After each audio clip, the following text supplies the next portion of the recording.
a credit card points and miles enthusiast and travel lover. On my channel, I discuss the mistakes I've made, my future travel goals, and overall credit journey since 2016. Be sure to subscribe to my channel if you haven't already. I'm back. This time, I'm going to be talking about the mistakes I made in 2025 when it comes to credit card points, miles, etc. Overall, I'm not perfect, and I always want to share with you the things that I forgot about, so that way you don't have to make those same mistakes.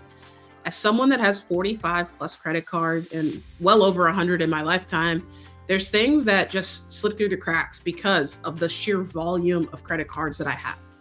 This is one of the major downsides, is leaving value on the table when it comes to things like your annual, monthly, and even semi-annual credits on these cards. For those of you who haven't visited my channel before, allow me, and I'll link above, a video where I talk about my story getting started with credit, points, miles, travel, and all of that fun stuff. And I would love to earn the benefit of having to be someone that you subscribe to. Without further ado, this video, I'm going to talk about the 9 things I forgot to do in the year of 2020. Forgetful thing number 1, monthly credits. I currently hold cards like the Delta Business Platinum Delta credit card and so many others. This card offers a $10 per month spent on restaurants that are offered in the Resy dining program. Now, I've had this card for a number of months at this point, but ultimately, y'all, it's now November of 2025, and unfortunately, I forgot to use $70 worth of credits in 2025 thus far. Now, I blame this on myself, right? I have a number of different methodologies and strategies I use, such as Apple reminders, notes, things like that. But ultimately, these Resy credits fell through the cracks. Ultimately, to combat this going forward, I'm going to be employing the same strategy that Sledge from the Sledge Team Inc. channel utilizes to maximize his Resy credits. Now, this process involves, and make sure you check out his video. I want to make sure that this is his strategy. But first and foremost, you want to go on the Resy website. Then you want to identify, where you live. You can type that into the search bar. From there, you can look at all of your local establishments, or, maybe you have to expand out a little bit further than where you live, to find a restaurant that is sponsored on Resy that's near your hometown. Now, from there, for me, I picked a upper type of restaurant that I don't normally go to. So my plan is to purchase a gift card, which I already have done. And to do that, you want to go to that restaurant's website, go to gift cards, and at the bottom, right before you make a purchase, make sure that the gift card processor is Toast. If so, you are good to go and purchase 1 gift card for this strategy. Now, Toast will code as, like, when you look at your American Express bill, it will actually say the name of that restaurant as the merchant. Anything else that doesn't say Toast will not do this. Now, within the next 5 or so minutes after you purchase your initial and only gift card that you need to for this restaurant, you want to save that email, star it, etc. in your email address, because every month now, you're going to manage that gift card balance and keep adding to that same gift card. So no more having to drive to a restaurant, purchase a $10 or $20 gift card every single month. You can do this from the comfort of your own home. Do not be like me and forget to keep it simple. Make this an easy process for yourself, and don't be like me. I left $70 on the table in 2025. Number 2. Hilton status, or just hotel status in general. Since the year 2018, all the way up until this time in 2024, I held on to the Hilton Aspire credit card. With that, as you may know, this comes with automatic Hilton Diamond status just for holding that credit card. Now, I downgraded my Hilton Aspire to the no annual fee Hilton card. It's white, in January of 2025. And with that, my diamond status with Hilton was removed. Here's the issue. Here's what I forgot. I forgot that I hold on to cards like the American Express Business Platinum or the Personal Platinum card and what have you. That card comes with complimentary Hilton Gold status. Y'all, tell me why I stayed at Hilton at least 2 times this year and I just had silver status, meaning I didn't earn as many points as I could have just by using complimentary status that I already have on credit cards. This is a major mistake. So make sure that you're maximizing all of the little perks and benefits that come with these higher annual fee credit cards, like the Platinum card, the Premier, or excuse me, the Strata Elite, excuse me, the US Bank Altitude Reserve, of course, the Chase Sapphire Reserve, and so many others. Make sure you are signing up for all of the complimentary status that it comes with, including things like Marriott, Hilton, rental car statuses, etc. Don't be like me, staying at Hilton with base level status, not earning any points really on my stay. That was crazy. I can't believe I did that. Number 3, United Travel Bank Funds. This is one of the ways that many folks in the credit card points and miles space like to use their airline credits. That comes on the American Express Personal Platinum, Business Platinum, the Hilton cards, and just so many other credit cards, even outside of American Express. Now, I moved about 3 years ago into my home in Rhode Island. And before that, 95% of my travel was out of Boston Logan. I loved traveling from Boston because there's just so many more options than there are now with my smaller airport, Papa Victor Delta. Y'all, did you know 5 years rolls around quick, especially when there's a pandemic and it slows your travel down? I've done 70 flights this year, y'all, and only 2 of them were on United out of those 70. I don't know what came over me, but I decided to go and log into United. This is not a program that I regularly fly. I love Delta. But back in the day, I used to fly United quite regularly. Did you know I have 288 United Travel Bank funds expiring on January 1st of 2026? I'm so grateful that I caught it before it expired. But now I have to, I feel like I have to take a trip between now and December 31st, so I don't waste those credits. Don't be like me. If you don't fly United or you don't fly them regularly, within 5 years, like I obviously haven't, do not use your airline incidental credit on purchasing travel bank funds. That is a waste of money and time. So again, make sure that the strategies that you're using actually benefit your lifestyle and not just folks like me on YouTube that say it's so easy to use the travel bank. Like, sure, it's easy, but what happens if you don't fly United? Or United flies exactly one flight from here to Chicago. Like, I hate layovers. I'm not doing it. 4, switching payments. So I've had YouTube TV for a number of years now. And for a while, there were Chase offers, US Bank offers, American Express, Amex offers, and just so many offers on credit cards that would offer me $20 back on my YouTube TV membership. So what I was doing for those months is I was actually moving every single month, making sure I was capitalizing on getting that $20 back. Now, those have dried up, but I think they're starting to come back. I saw a couple of offers on Chase and on Wells Fargo for YouTube TV again recently. But y'all, since those offers dried up, do you know that I've been utilizing my OG $49 IHG credit card for my YouTube TV subscription? Oh, man. Number 5, semi-annual credits. My goodness, can we please stop with these breakage of the credits? Give me my credits up front so I can just use them and get them out of my brain. But I see what you're doing, banks. I see what you're doing. Semi-annual credits. I hold the Chase IHG business credit card, and a part of holding that credit card is twice per year or semi-annually, you get $50 in United Travel Bank funds that expire pretty quickly. Like, I think it's like within that same 6-month time period. Now, I got the IHG card back in Q1 of 2025, and I already told you I didn't fly United. I don't fly United. But here's the thing. Now, I wasted $50 in the beginning of the year because my January through June of 2025 credit, I didn't use it. I don't fly United. But because I have these expiring United Travel Bank funds, almost $300 worth. I went ahead and added that $50 from my IHG business card to my United card. So now I have a little over $300 to spend before January 1st of 2026.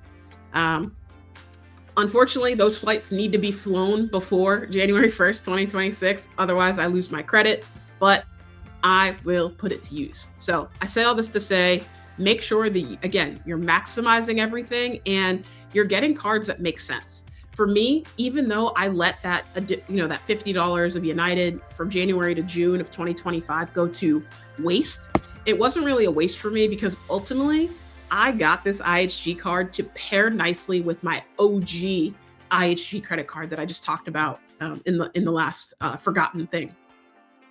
Now, by having both of these cards, my old IHG card provides me a 10% points rebate. And y'all, I only go to hotels when I'm using points or my company is paying cash and I can acquire points. That's it. I do not personally pay for hotels. I love points and miles. I have a lot of them. I don't care what the cost is. I'd rather use my points to subsidize my stays. But nevertheless, card number one gives me a 10% points rebate. This business card gives me fourth night free benefits, and those things combine. So I was able to use the fourth night free and my 10% points rebate at least 2 times this year. So I don't feel like I've lost value without using that $50 United Travel Bank. But again, just something to consider. I don't fly United in, outside of right now. I'm gonna fly here before December. I'll tell you that. I'm not letting my $300 go to waste. But just something to keep in mind. 6, new credit cards. So y'all, I got 13 brand new credit cards in 2025, and it's not over yet. I'm not saying that I'm seeking additional credit cards, but you never know. If the right offer rolls around, especially on the Amex side, I may not be able to help myself. But with new credit cards, as soon as you get access into your credit card account number, what you should do immediately after that, outside of setting up automatic payments and refreezing your credit report, what you should do next is attach that brand new credit card to a dining program, such as the Bilt Rewards program. Or in my case, I now have switched to using the Delta dining portal as well. So I have most of my cards in the Bilt Rewards program, things like my Wells Fargo Autograph, my Citi Premier, and of course, my Chase Freedom Flex for when I go to Walgreens. Those are cards that I keep in my Bilt Rewards dining program. Everything else, you're allowed up to 12 credit cards with your your dining and shopping portal. So if you receive an elevated multiplier on restaurant spends, then I look to add that card. So things like my US Bank Altitude Reserve, my Chase Sapphire Preferred, cards like those are all that are sitting in my Delta dining program. So be sure that you make sure you have a program that you go through every time you get a new card, or even if you're decommissioning cards as well. And highly recommend a password manager to manage all of these credit cards and things like that as well. Number 7, third-party bookings. I don't mind it. I love the Amex travel portal. I love Citi. I love Chase travel portal, especially for things like flights, because you still will get credit like as if you're paying cash for those flights. Here's the thing with the travel portals. Make sure you stay organized. If you are booking flights for your friends or family, like I do sometimes I use my points. Sometimes I use, a mix of airline incidental credits and what have you, gift cards. But the main point is I did a European tour with my friends this summer. Part of that, we did a very short flight from, I think it was London to Edinburgh or something like that. It was a very, very short flight. I used the American Express travel portal to help me make that booking on British Airways. Now, and that was because the cash price versus the Avios price was like night and day. It was so cheap to do it via the Amex travel portal. Now, with that, Amex sends you an email. Actually, they send you a couple of emails saying you redeem points. Here's your, travel thing, etc. When I went to the airport with my friends to check in at the kiosk, for whatever reason, normally you're able to just scan your passport or you're able to enter in your loyalty number or your booking confirmation. For whatever reason, the only option on this kiosk was give me the confirmation code. Y'all, because I use a third-party booking, it doesn't automatically map to my calendar in my phone. So I didn't have access, right? The internet was not good for whatever reason, but I was having trouble connecting to American Express Travel, and I couldn't find the email anywhere. So just be organized. I now have one trip folder in my Gmail that I now separate by year.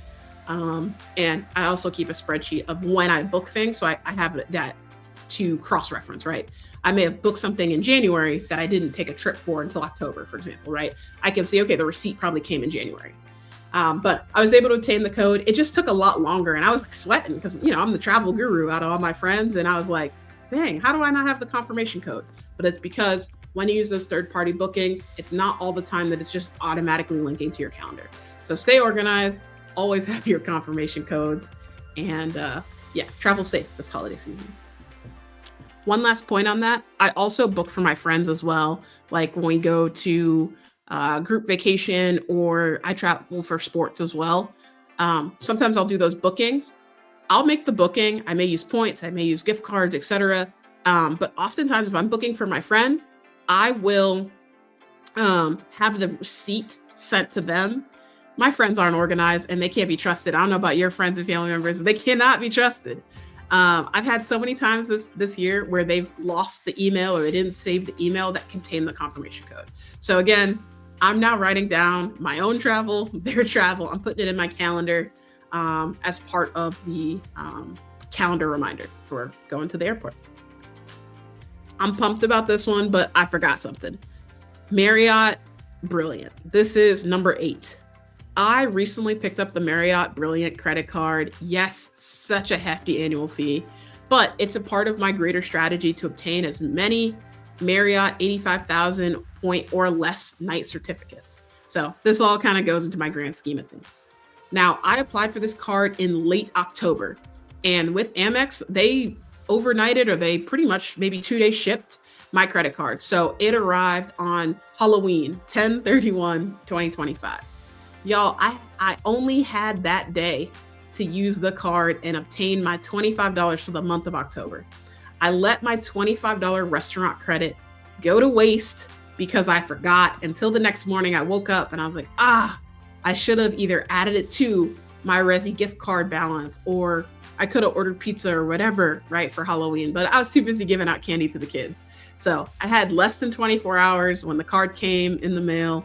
I could have used my credit, y'all. I forgot.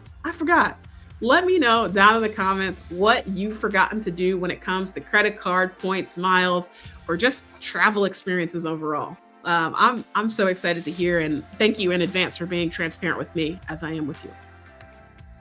Last but not least are offers. I don't use services like card pointers or some of those other services that automatically add offers to my credit cards. I don't know if I'm old-fashioned or what. I just I haven't used it, so I don't have the experience to share. But here's the thing. There are so many credit cards and companies that I do business with, banks that I do business with, at least 10 that I can think of off the top of my head. All of these banks are offering things like Amex offers, Chase, US Bank offers, Wells Fargo, etc., where you can add coupons to your card. And let's just say it's 10% back at Best Buy or 10% back at Home Depot. Those offers have a limited number of people that can be added to those offers. Once that number is hit, let's just say it's 1,000 people. Once 1,000 people say add to my card, that's it. Like, you won't have that opportunity to add that to your card any longer once it's maxed out. So my forgotten mistake, or excuse me, the thing I forgot to do is I saw some of those offers throughout the year. Best Buy, Lowe's, Home Depot, Amazon purchase is another one where you can use 1 point or, some cash back to get 40, 50, 60% off Amazon. I forgot to use some of those things this year. And why that's important is because when those offers come around, I go to those services and merchants and I purchase gift cards for things like Delta, American, Southwest, Lyft, Uber, and I load those into my respective accounts. Or, I have a stack of kind of Southwest gift cards and Delta gift cards here. But I use those rebates, that 10% back or what have you. I maximize that by purchasing gift cards from those stores. So you can use those to trigger things like your airline incidental credits and what have you. So why not? I'm traveling anyways. Why not subsidize it whenever there's these coupons? So again, these are the 9 things I forgot to do in 2025. There's so much positive, right? Maybe I'll do another video where I talk about the 9 things I'm most proud of that I've done. But here are 9 things I forgot. I'm sharing them, one, to just peel back the onion on someone that has probably an excessive amount of credit cards. Sorry, that was really loud. But also someone that's just human. And I want to make sure that I'm not only sharing successes, but I'm sharing my real life journey as we go along together. Thank you for your time. Travel safely. Be extra kind. Enjoy.